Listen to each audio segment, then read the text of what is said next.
The SciComm Collective acknowledges the Whadjuk people of the Noongar Nation as the traditional custodians of the lands we study, write and record on, and their sovereignty was never ceded. Hello and welcome to the SciComm Collective. Different useful knowledge in different areas. The joy is sharing it, making science accessible, the ignored final step of the scientific method. Every different perspective. Science is culture. The SciComm Collective, bringing science and science communication to you. Welcome back to the SciComm Collective. I'm Ray, your host for today. And in this episode, I'm chatting with Nick Godfrey, developer of the social deduction physics game Hidden Particles. This episode was recorded in December 2025 and the game's release is coming up soon. Links are in the show notes. Welcome to the show, Nick. So could you just start by just giving a brief introduction about yourself and tell us a bit about your game? Sure. So my name's Nick. I currently work in academia, although not in science primarily. My main role is in law, so I teach and research law. But I studied physics up to my honours year, and I do a little bit still on the side. And my legal research is sort of law and new technologies, so I try to keep that stuff up as well. And so one of the ways that I've tried to sort of keep that passion for science is with Hidden Variables. So Hidden Variables is a social deduction board game. Which I started working on quite a while ago now, probably 3 and a bit years ago. And then it kind of took a backseat and then came back into focus again. But essentially the idea was a social deduction game that sort of taught players a bit about physics without feeling like it's an educational game. Because I've always sort of felt that educational games can be really useful. I remember as a kid, I used to play, I think it was called like Jumpstart, or those little computer games that would teach you maths, and I always loved them. But I think it's really important that educational games are still fun, because if they just feel like another way of learning, then that's I don't think quite as effective. So essentially, the idea behind Hidden Variables is players are a team of scientists. Generally, player count's still sort of being tested, but generally sort of 5 to 6 is a good range we've found. So they're a team of scientists who are trying to build particular particles. So at the start of the game, they're told you have to build these atoms or these molecules. And so each round is an experiment where they combine smaller particles into larger ones, or they use certain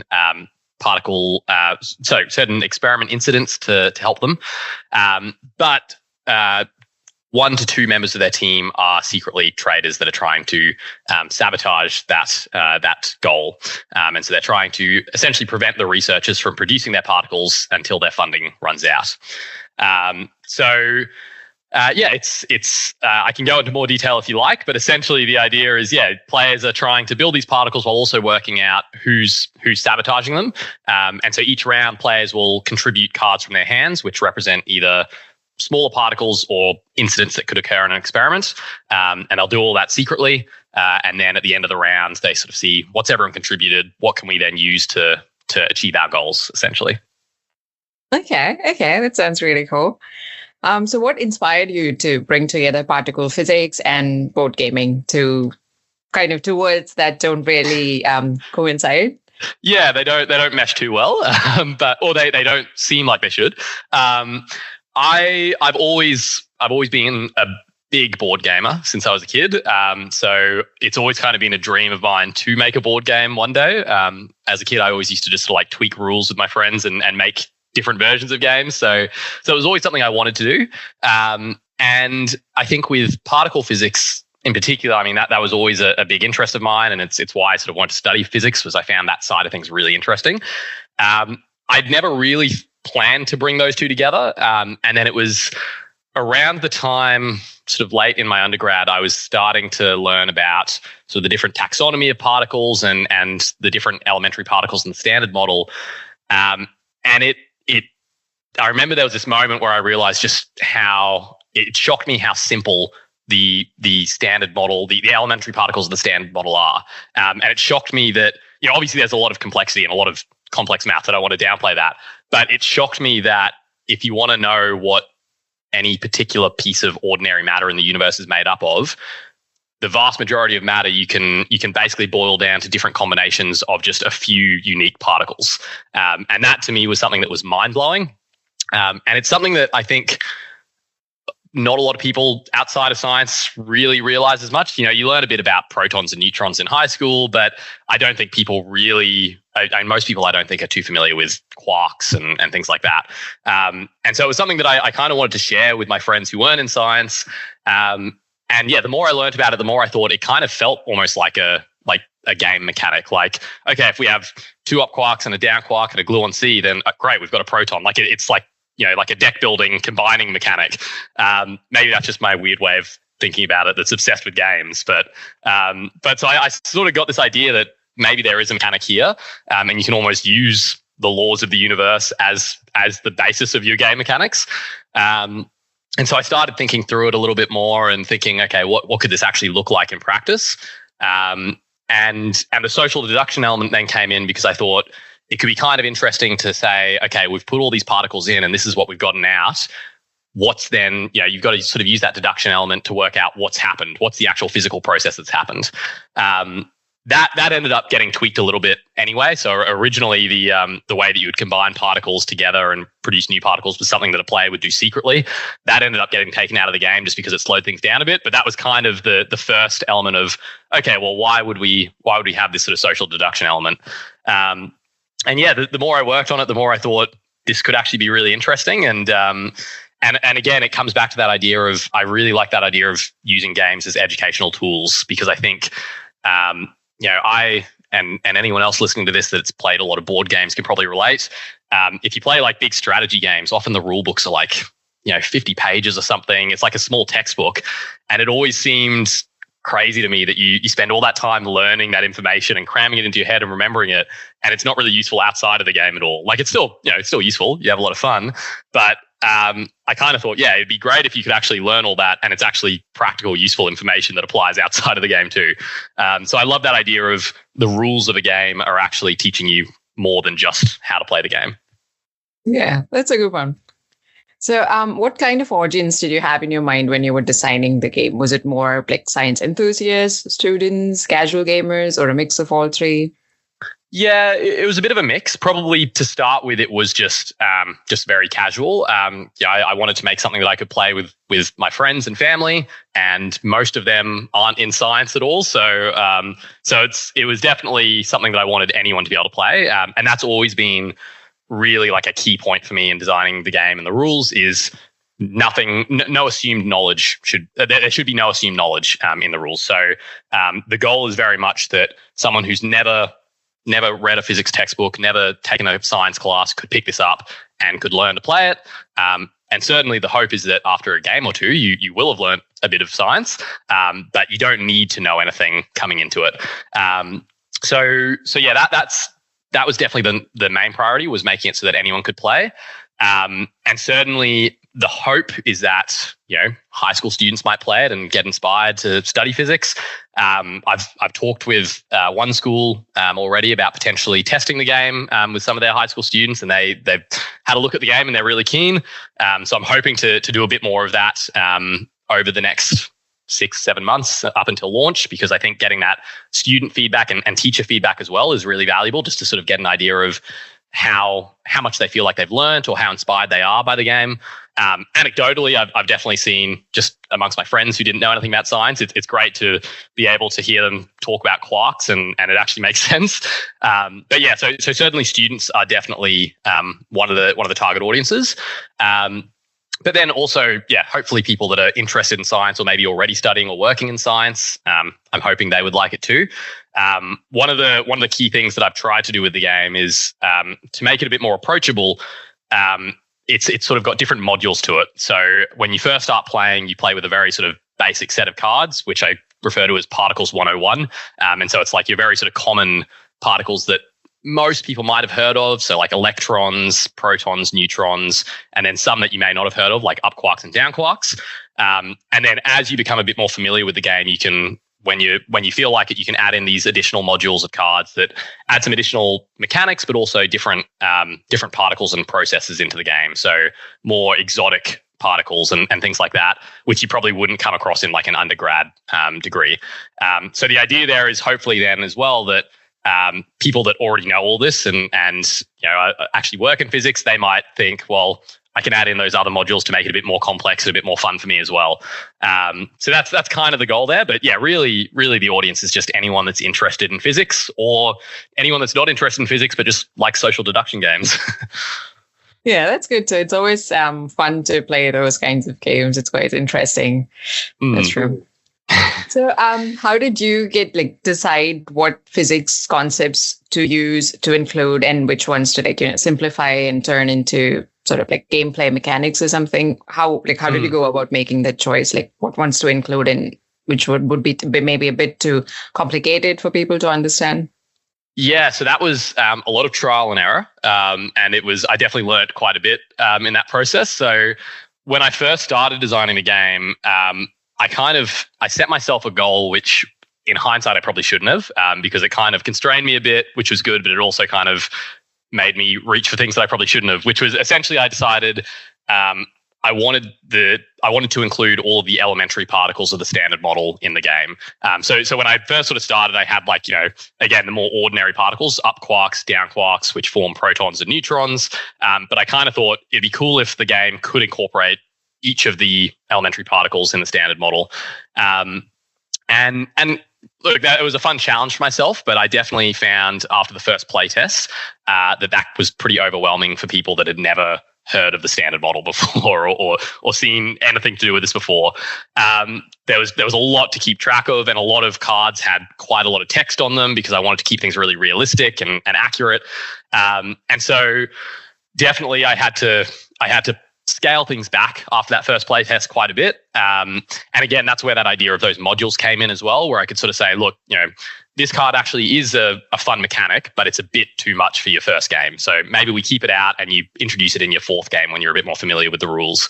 But certainly that idea of still just sort of showing how we build from small building blocks, the elementary building blocks of the universe, up to atoms and molecules, that was certainly the primary sort of goal. So again, thinking about how can we get from these sort of unfamiliar particles like quarks up to more familiar things like a hydrogen atom.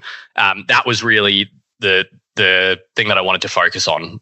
And so for that first sort of Particles 101 module, you've got just the particles that are needed to get to there. So you've got just up quarks, down quarks, protons, neutrons, electrons, photons, things like that, that all sort of make up a hydrogen atom. And then you've got a couple of antiparticles as well that can annihilate them. That's how other players can sort of sabotage you. But basically keeping it to that simple sort of set of particles. Then in terms of the incidents that can occur, so the experiment incidents, it was again that similar sort of idea of, well, what would actually add an interesting mechanic to the game here? So originally I had a lot of different incidents that I included, and then again I had to scale them back and say, well, what's actually what's fun for the game, and what's also going to teach people a bit of interesting stuff. So one of the examples is players can use W bosons, and so these are elementary particles that essentially they can change the flavor of a quark. So they can, for example, change an up quark to a down quark. And so that was something that I included because it's something that's relatively intuitive. Players have a lot of quarks in their hands, and so it's fair to say, okay, this card just changes this one to another one. But it's also, I think, something that's worth teaching people about, because that interaction plays a role in a lot of physical interactions. So, in nuclear physics, things like beta decay, that's basically just W bosons causing that. So it's kind of a nice, relatively easy mechanic, but also important in the sense that it plays a significant role in particle physics.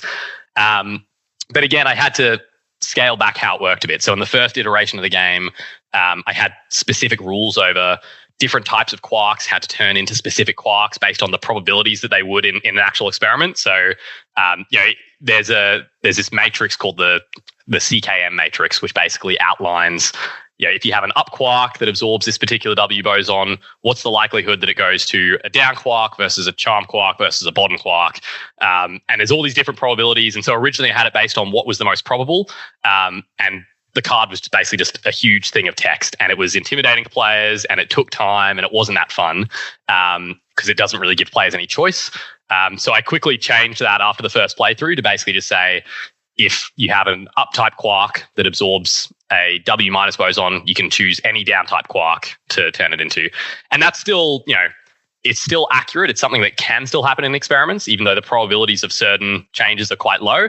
But it just makes the game a lot more fun and fast-paced. And you still get that core educational component of, okay, W bosons change quarks from one type to another. Okay. So with that, just like as a follow through of something that you just mentioned now, so how do you, what's your sort of call that you make to strike a balance between scientific accuracy and making the game more accessible and fun? What do you focus on?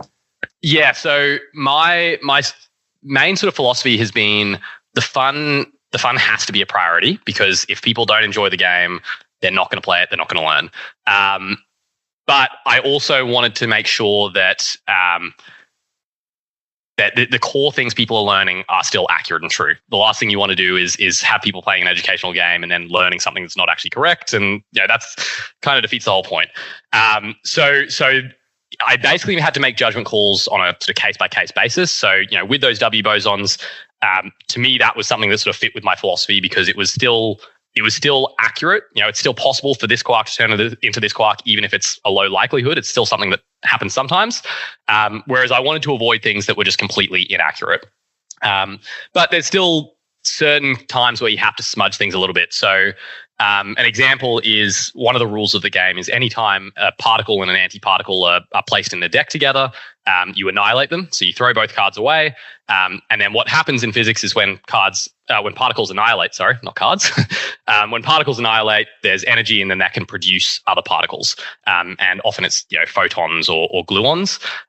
So in the game, anytime any particles annihilate, you can produce photons or gluons. You get to choose. In reality, it's a little bit more complicated than that. There's certain conservation laws, and so certain things produce certain things can't produce other things. Again, that was something I kind of toyed with early on, and I just sort of felt it doesn't really add much to the game, and it doesn't add a lot to the core sort of educational element of the game. At the end of the day, my goal isn't for someone to play this and then walk away as a particle physicist knowing everything there is to know about particle physics, obviously. My goal is really for people to get a good understanding for the broad strokes of particle physics and sort of the key concepts. So it's much more important to me that someone knows that, okay, when particles and antiparticles come into contact, they annihilate, that can produce other particles. That to me is a good learning outcome. Whereas having them know specifically, okay, when these two particles annihilate, this is the most likely thing to happen. That seems getting a bit technical, and it's not as fun. So there are a couple of cases in the game where I have sort of smudged that a little bit, but I try to keep that to a minimal. And certainly it's something that I plan to include in the rule book, is a little page at the end that basically says, hey, here's all the things that we've kind of taken some liberties on. If you're interested in learning the real 100% accurate case, then this is what you should look into. So making sure that people that are really trying to learn through the game at least have that page, so they know what's accurate and what's a little bit sort of creative. Yeah, true. So, and to sort of loop back to something that you mentioned previously, how do you, your personal opinion on how do you think gamification can help bridge the gap between complex scientific information and research and public understanding?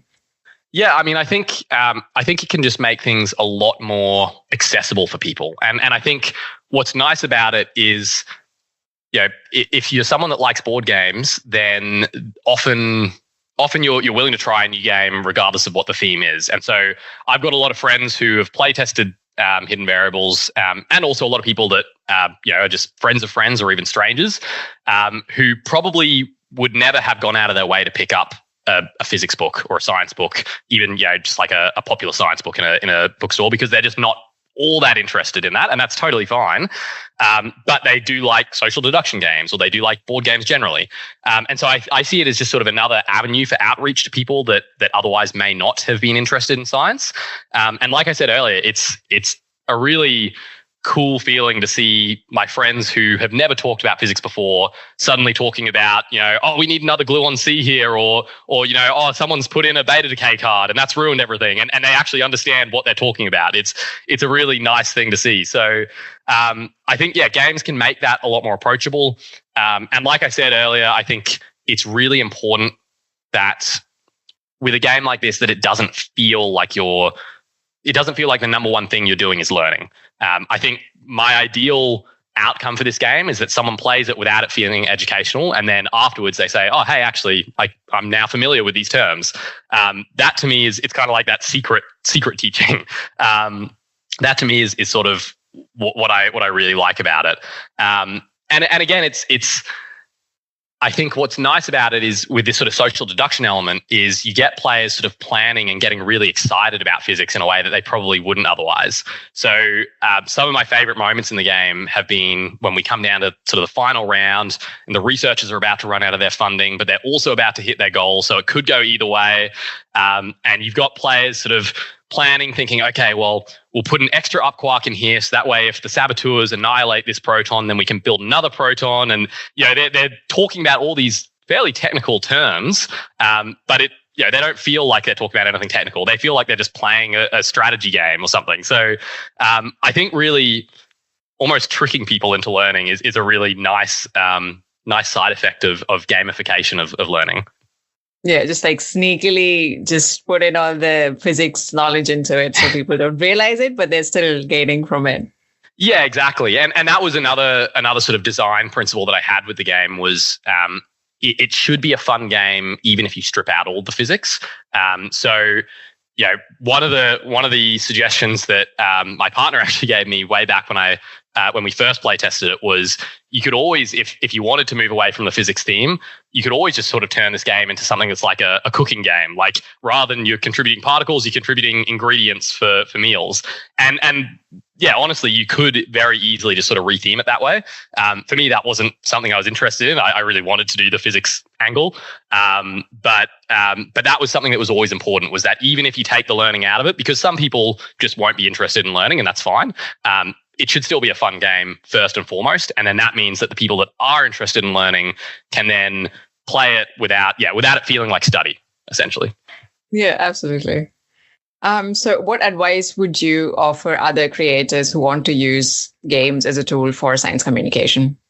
So my first piece of advice would be keep it simple, very, very simple. And I didn't follow my own advice when I started with hidden variables, and I paid the price for it. So originally I had, I think, almost 400 cards in the first copy of the game, or maybe even a bit more than that, which has a whole host of issues. For starters, it makes the game very expensive to produce. So that was one of the reasons I had to cut it down.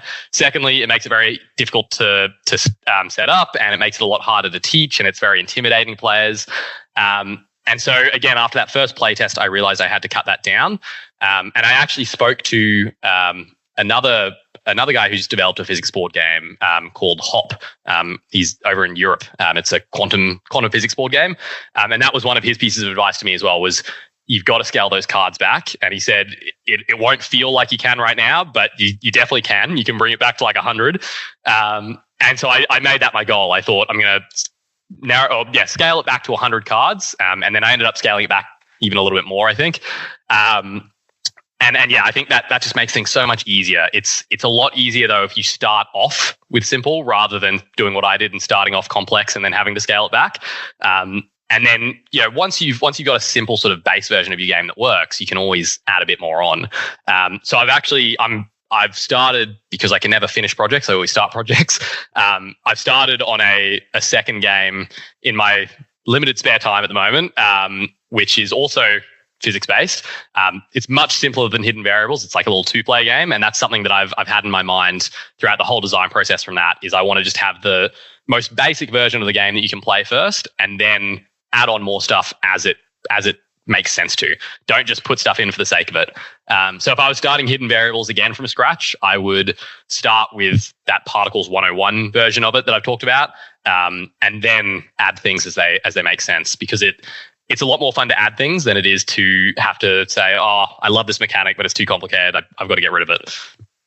Yeah, absolutely. So are you thinking of more expansions for hidden variables at this time? Not at the moment, to be honest. My main focus is just getting the game out there. And that's partially because I think what would be the expansions is kind of stuff that I'm already planning to include, which is those additional modules of those different exotic particles. Potentially, when the game's out, I might change my mind and think about expansions. If we have any major breakthroughs and we realize the standard model can be expanded, then great, I'll include those new particles. If we find the graviton, I'll include that. But no, at the moment, I think the game, the base game is a lot of fun, and we're sort of starting to play test with those additional modules, and I think they already add quite a bit.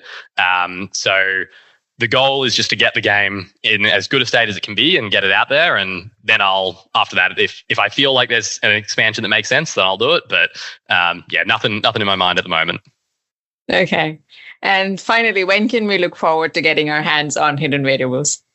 Excellent question. I'm hoping for sort of middle, maybe early second half of next year. It's very hard to say though. It's something that I'm working on in my spare time, and a lot of other board game developers I've spoken to have the same issue of it's very hard to make a living just out of board games. And I love my other job as well, so it's definitely something that just sort of makes progress whenever I have time. And it's also something where the plan is to launch it on Kickstarter. And it's very important with Kickstarter that you kind of have an inbuilt audience before you launch your Kickstarter. That's sort of the key advice for most successful Kickstarters. So really the next sort of 6 or so months, I'm focusing on just building up that audience.